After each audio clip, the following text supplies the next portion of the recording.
I think a lot of people have, whether it's from Hollywood or just a set idea in their mind of like what that looks like. When my son was diagnosed, we had a lot of people saying, he can't be autistic, he, talks, or he makes eye contact with me, or he's social. Just because he can do those things doesn't mean he has other qualities of autism that like you're not seeing in the moment.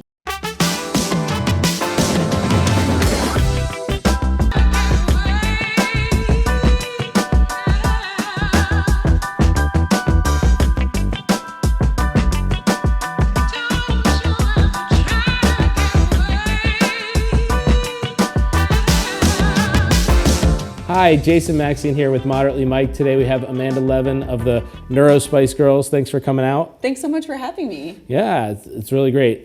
So for those hearing about NeuroSpice Girls for the first time, how would you describe it?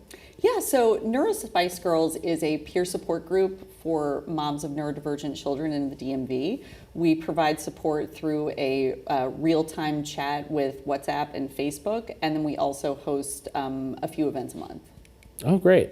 And what surprised you most about creating this safe space for neurospicy moms and their families? Yeah, I mean, the thing that surprised me, I felt a need for this myself when my son was diagnosed, and the surprise has been just how successful it's been within the community. We've only been going for about almost 3 years, and we have close to 1,000 members and continue to grow from Baltimore to the Virginia suburbs and lower down in Virginia. So I think there are just so many people looking for this type of support. So that's been really great. Okay, and that's what I was going to ask. So I know you're from Montgomery County, or you live in Montgomery County, but it's not just Montgomery County anymore. It's not just Montgomery County. Correct. I'm in Montgomery County, but and I would say about probably half the membership is in Montgomery County, but we've certainly spread out even as far as Annapolis, Baltimore, many of the other counties in Montgomery County, and hope to continue to grow even further. Very cool. So you said NeuroSpice Girls came from feeling alone after your son's diagnosis. What did that loneliness look like in real life? Basically, when you get a diagnosis like this, first of all, especially with a neurodivergent one, with the level that he has, where he's considered high masking and high performing, it's almost like an invisible disability. So it's not something that's recognizable right away when perhaps you would meet him. So there's a lot of even just keeping it to yourself privately, or uncertainty about like, who do you want to give this information to? Will they be judgmental? Will they be accepting? So that was part of the loneliness of kind of just keeping it inside and not knowing who we could trust with the information. And then when you don't trust that information to other people, like you can't find other people going through the same thing. Mm-hmm. And that's kind of changed, I'm guessing, as you've become more comfortable with it. Yeah, absolutely. I mean, before I really launched the group full force, I had a conversation with my son, because this, in the end, is about him. And essentially, this was like us kind of being very public with his diagnosis. And he was very sweet about it. And he said, "Mom, I want a lot of people to know about autism and, like the positive elements of it. So like, go ahead and get this going." Oh, that's great. And was there a specific moment when you realized I need to build something for like what I'm looking for? Totally. I had that moment after our son, we went through the post neuropsych diagnosis process, where you go through all the list of to-dos with a neuropsychologist. And really it can be quite long. I mean, it's like 20 pages of information. And it's wonderful, they give you all these resources, but there's no clear direction. They're not saying, okay, prioritize this. And so it was something I was looking for, in the sense of wanting to talk to people who had been there before me, to say, focus on this first. Absolutely. Or maybe take a few things. You can't do all 20 things at once. So like, find the 3 things you want to do and focus on that. Yeah, I think it was just trying to find that, and then just in general, finding moms who are dealing with this circumstance and just feeling like they didn't have a space to talk to about this life experience they're having. Mm-hmm. That's great. So you're from Louisiana and moved here for policy work. How did that path eventually lead to event planning, motherhood, and NeuroSpice Girls? Oh man, it's been a wild ride. So yeah, I'm from Lafayette, Louisiana, Cajun country, and I moved up here almost 20 years ago to go into the federal policy world. For a number of years, I did government affairs in progressive national security and foreign policy. unfortunately, my job, while I was on maternity leave, actually, the organization went under.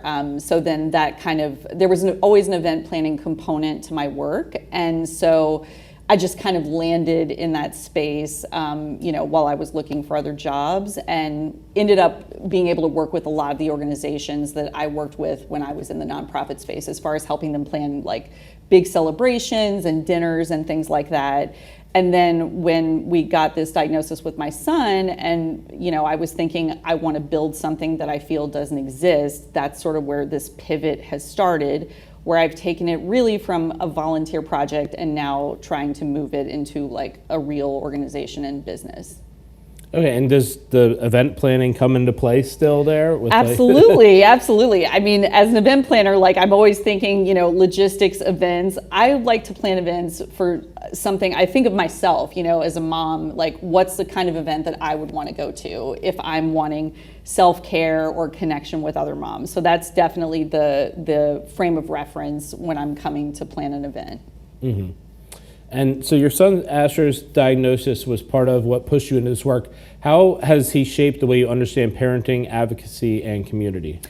Oh man, well, I have to say, before he was diagnosed, I just thought, man, this is like the most willful child ever. And I hope, when he becomes older, he'll be like a corporate master of the universe or a lawyer, because he's so argumentative and willful. But, it's taught me so much about patience, and really listening. When a child is saying no or I can't, it's not I won't or I'm refusing. It's like there's something blocking me, and sort of taking the time to sit down and figure out what is that thing that's not enabling you to do what we need to do. Is it a sensory issue? Is it, you're overstimulated? There are so many reasons. Are you hungry?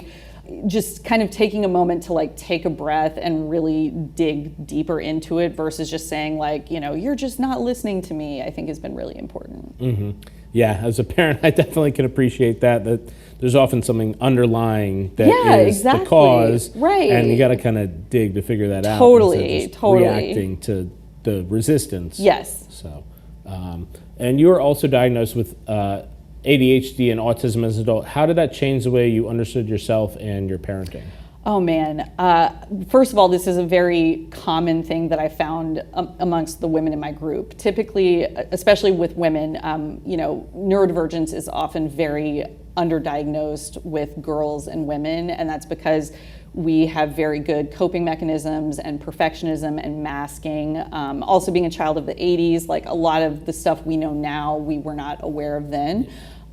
So in going through the diagnosis process with my son and looking at the different characteristics of ADHD and autism, I kind of started looking down going, this sounds familiar to me. Like, this kind of sounds like me. I'm kind of a black and white thinker. We kind of, rile each other up in the same ways, kind of all or nothing sort of attitude.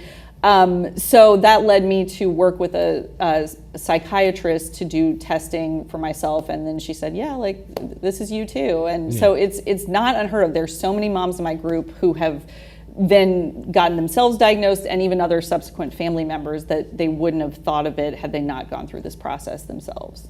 And that makes a lot of sense, because there is a genetic component. Totally, absolutely. And a lot of parents hear that their child is fine while at school, and then at home it's like a pressure cooker. Why is that such a common and painful experience for families? It's something we're personally experiencing, and many moms in the group are experiencing. And this is the challenge when you go to the school and ask for supports, because if they're not seeing that behavior in school, it's very hard in their mind to argue to give you the support. So this is something that, my family personally deals with. My son is able to cope very well in school, but then at home, that's when the mask comes down, and all the things that happen through the day, the bucket is empty. And so you're in the safe space, so they're letting you see, their true self. So on the one hand, it's sad that I don't think is comfortable enough to be his true self all the time. And on the other hand, it's challenging again when you're trying to get supports from the school and you're saying, I'm seeing these very distinct behaviors, and they're saying, well, we're not seeing that, so don't know what to tell you.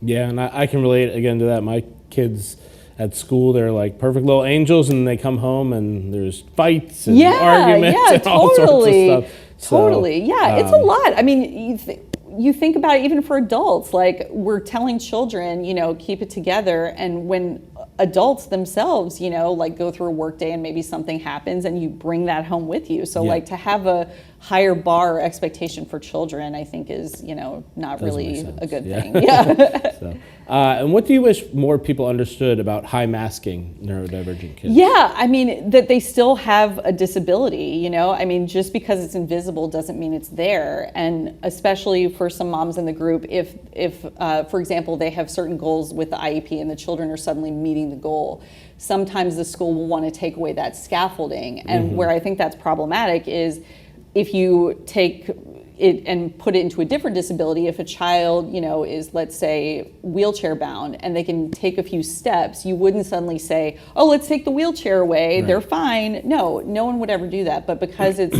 specifically neurodivergence and a more invisible disability, I think that's a problem that we face. And that makes a lot of sense because, making progress because you have the supports. Right, doesn't mean take them away. Yeah. Right, yeah. So what is one misconception about autism, ADHD, and neurodivergent children that you would love to retire permanently?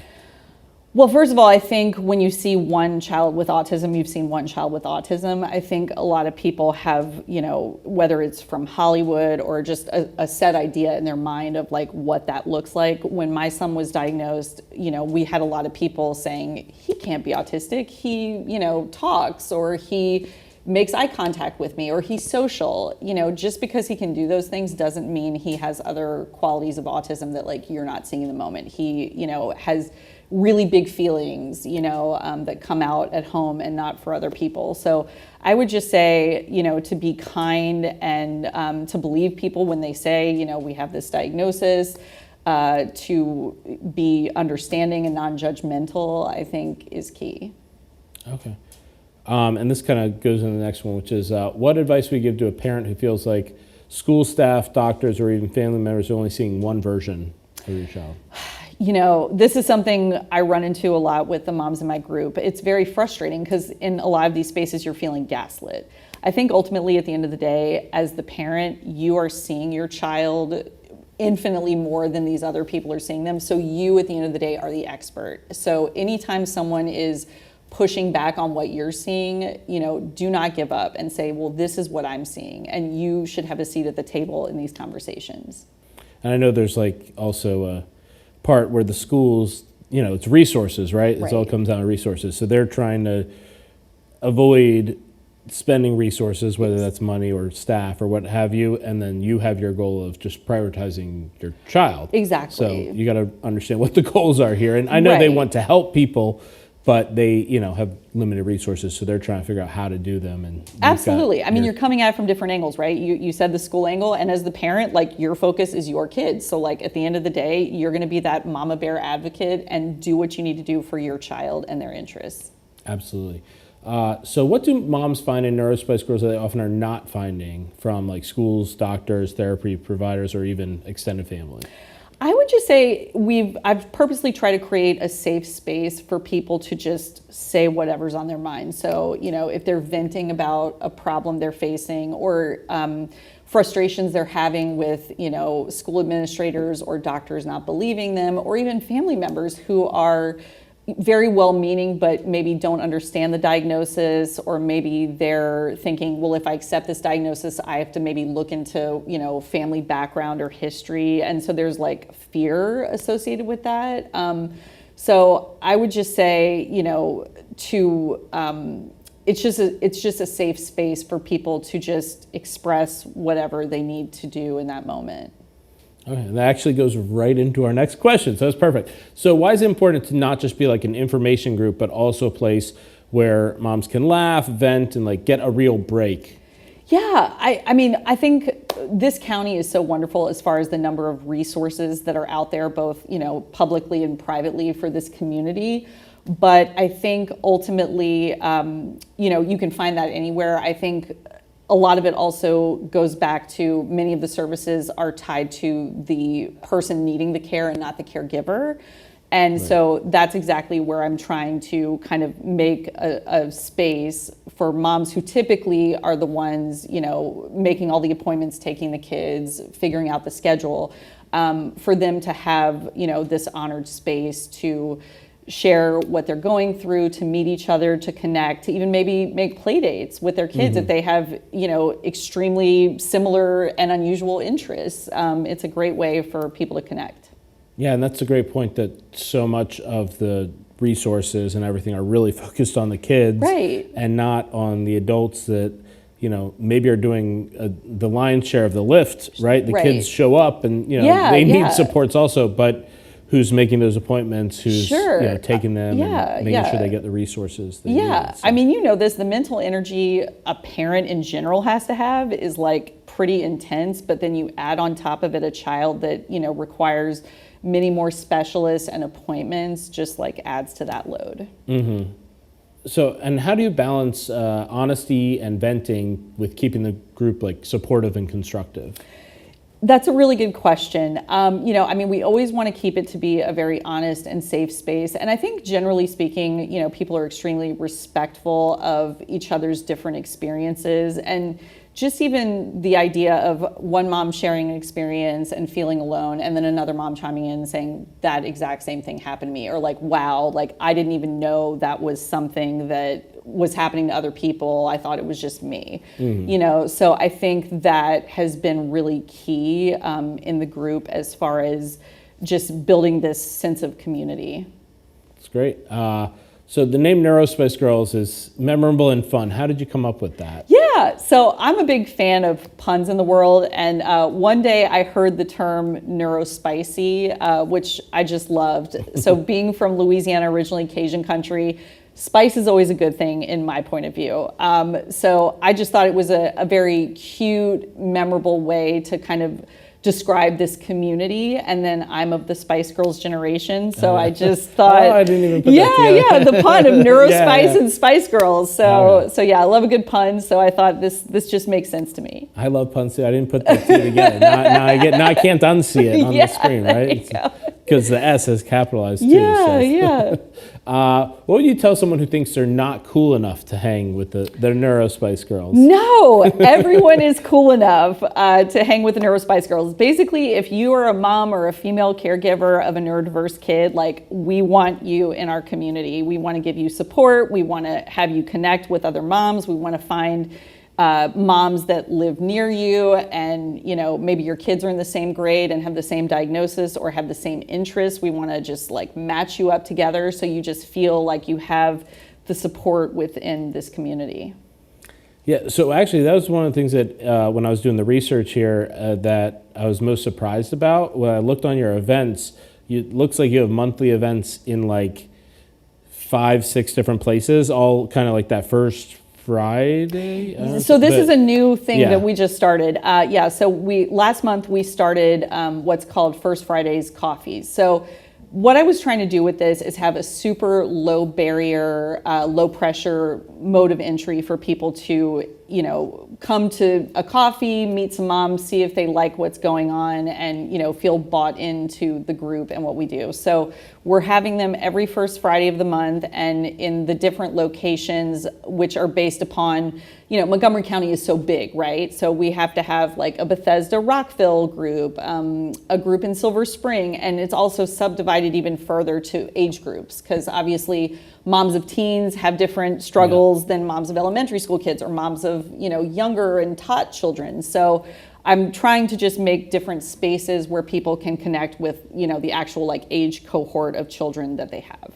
Gotcha. And that makes sense. And I saw like, Northern Virginia or like other areas. So that's what was surprised too, is that it's just like all over and meeting people where they are, I guess. Exactly. Right? I mean, being, based in Gaithersburg, it's really easy for me to do something in Gaithersburg and Rockville, but like, I don't want to, not ever do anything for like our moms in Annapolis and Bethesda or even Baltimore. So I'm just trying to, bring more opportunities for people to have experiences where they are. And do you have like a leader in each of these So for the spots? coffees, Yeah. I've started to ask different people, I call them ambassadors. I'll have a volunteer ambassador who's sort of running the coffee and just kind of securing a table and, running the meeting, having people do the intros and kind of just have like a very loose conversation built up. But yeah, it's been really wonderful. The people who've just, said, sign me up, I'll volunteer, has been really wonderful.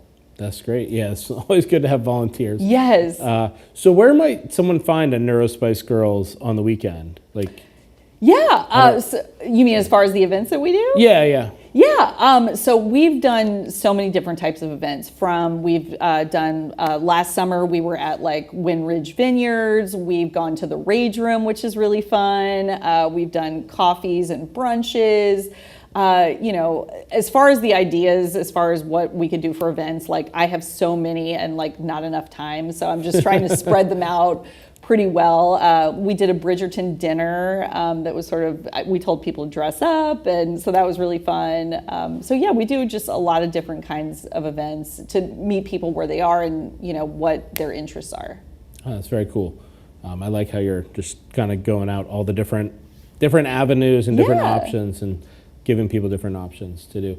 So you're an event planner professionally. How has that still shaped the way you build community through the NeuroSpice Girls? I know we touched on that a little bit already, but. Yeah, I mean, I'm obviously very big on logistics and sort of thinking through kind of the user experience overall. I mean, first of all, I want to plan something that I would want to go to myself. So that's kind of like the baseline part of the plan. And then sort of thinking through the logistics of like, where is it going to be? What's the pricing going to be? What's the type of event we're doing? Because I'm shifting more towards the self-care for the moms, that kind of gives you different topics for programming versus when I initially started, I kind of was doing it, related to like topics that were more educational for the children, for the moms to listen to. But now that I'm focusing more on the caregiver, it's just kind of a different set of topics. Uh-huh. And what's been one of the most memorable events so far?